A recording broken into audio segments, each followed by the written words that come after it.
6 மணிக்கு ஆரம்பிச்சு நீங்கள் கரெக்டாக வரும்போது விட்டுருக்கலாமே. கரெக்டாக 8 மணிக்கு விட்டுருந்தாலும் நான் ஒரு 8:10 8:20 முடிச்சுட்டு போனால் நீங்கள் 2 மணிக்கு போயிருக்கலாம். இப்போ என்ன ஆச்சுன்னா கச்சேரி ஆரம்பித்து அதன் பிறகு இவங்கெல்லாம் பேசி நான் பேசினது இதில் என்னென்னா ஒரு தியாகிகள் இங்கே என்னென்னா நம்ம ராஜேந்திரன் தியாகம் பண்ணுறாரு. நீங்கள் பேசல, நம்முடைய சீதையா அவரும் தியாகிட்ட அவரும் பேசல. நாவல் வந்து துடிக்கிறார். அப்படியே நான் பேசியிருக்கிறவே அவரும் இன்னைக்கு தியாகி ஆகிட்டாரு. நம்முடைய தன்சிங்க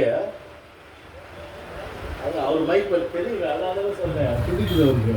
அதாவது ஆண்ட காலம் பாண்டவன் சும்மா இருக்காரு இல்லையா, அவர் மைக் பார்க்கிறது.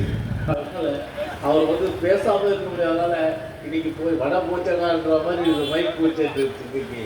அதுதான் நம்முடைய தன்சிங்க இன்னைக்கு பேசக்கூடிய அவரும் இன்னைக்கு பார்த்தீங்கன்னா பேச முடியாமல் போச்சு. எப்போதுமே மாலை 6 மணிக்கு ஒரு 6:30 ஸ்டார்ட் பண்ணிடுங்க. ஸ்டார்ட் பண்ணிட்டா கரெக்டாக வந்து சிறப்பு பேச்சாளர் வரும்போது ஒருத்தர் பேசிட்டு அவங்க டக்குன்னு நாங்கள் பேச முடிக்கும் போது அவங்க வீட்டுக்கு டக்குன்னு போக வேண்டிய சூழ்நிலை இல்லையா.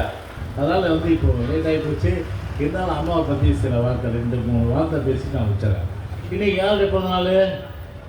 அம்மாவுடைய பிறந்தநாள் 24ஆம் தேதி. அம்மாவுடைய பிறந்தநாள் 24ஆம் தேதி. ஆனால் 24ஆம் தேதி பிப்ரவரி பிறந்தநாள் இன்னைக்கும் கொண்டாடுறோம். இன்னைக்கும் கொண்டாடுறோன்னா மார்ச் மாதம் எத்தனாம் தேதி? 25. மார்ச் 25ன்னு சொல்லும்போது ஒரு தலைவர், அதுவும் அனைத்து இந்திய அண்ணா திராவிட முன்னேற்ற கழகம் சொன்னால் அது அண்ணா பிறந்தநாளாக இருந்தாலும் சரி, புரட்சி தலைவர் பிறந்தநாளாக இருந்தாலும் சரி, அம்மாவுடைய பிறந்தநாளாகவும் சரி, ஆண்டு முழுவதும் கொண்டாடப்படுகின்ற அந்த பிறந்தநாள் விழா சொன்னால் எங்களுடைய தலைவர்களுக்கு தான் இதை கொண்டாடுவோம். கருணாநிதி பிறந்தநாள் ஒரு நாளில் ஊட்டி முடிடுவாங்க. சம்பத் சொன்ன மாதிரி ஊரடிச்சு உலையில் போட்டு வசூல் பண்ணி எல்லா பாக்கெட்டில் போட்டு வீட்டுக்கு எடுத்துடுவாங்க. ஆனால் கிட்டத்தட்ட 2000 பேருக்கு சேலை, அது என் தொகுதியிலேருந்து தான் வாங்கி இருக்காரு. சேலை என்சியோட ஃபேமஸ் வாங்கி வந்து கொடுத்துருக்காரு. நீங்களும் இப்போ வாங்கி போகிறீங்க. இப்போ அப்படி வந்து இன்றைக்கி வந்து 2000 பேருக்கு இன்றைக்கி சேலை கொடுக்குறான்னு சொன்னால் இந்த கூட்டம் நடத்துவதற்கு எத்தனை லட்சம் ரூபாய் இருக்குது பாருங்கள். கிட்டத்தட்ட 5 லட்சம் ரூபாய்.